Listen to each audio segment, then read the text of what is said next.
محرم کا یہ مہینہ بہت ہی اہمیت اور فضیلت اور امتیازی شان کا مالک ہے، مگر افسوس کہ دنیا کے نام نہاد مسلمانوں نے اس مہینہ کی حرمت کو پامال کر دیا، اس کی تاریخی حیثیت کو فراموش کر دیا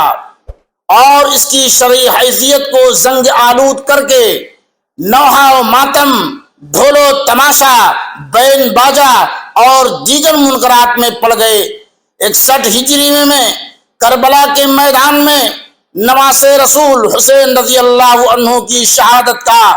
سانحہ پیش آیا، جس کی یاد میں لوگ نوحہ و ماتم کرتے ہیں، حالانکہ نبی کریم صلی اللہ علیہ وسلم کا فرمان ہے کہ کسی مسلمان کے لیے 3 دن سے زیادہ کسی میت کا سوگ منانا جائز نہیں۔ البتہ کسی عورت کا شوہر مر جائے تو وہ 4 ماہ 10 دن تک سوگ منا سکتی ہے، مگر افسوس کہ ہزارہ سال گزر جانے کے بعد بھی نوحہ ماتم کی یہ رسم ختم نہ ہو سکی، حالانکہ یہ کھلی گمراہی، یہ صریح بدعت ہے۔ ایک دوسری حدیث کے اندر نبی کریم جناب محمد رسول اللہ صلی اللہ علیہ وسلم کا فرمان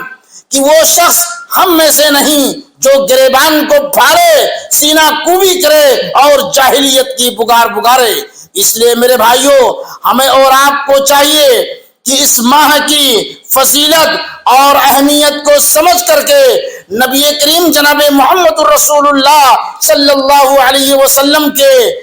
بتائے ہوئے طریقے کو اپنانا چاہیے اور اس کی فضیلت کو اجر و ثواب سمجھ کر کے ہمیں انجام دینا چاہیے۔ اللہ رب العالمین اس ماہ محرم کا ہمیں ہر مسلمان کو نہایت ہی اچھے انداز سے استقبال کرنی چاہیے، اور جو لوگ بدعات و خرافات کے اندر مبتلا ہیں، اللہ رب العالمین انہیں اسلام کی صحیح سمجھ عطا فرمائے۔ والسلام علیکم ورحمۃ اللہ وبرکاتہ۔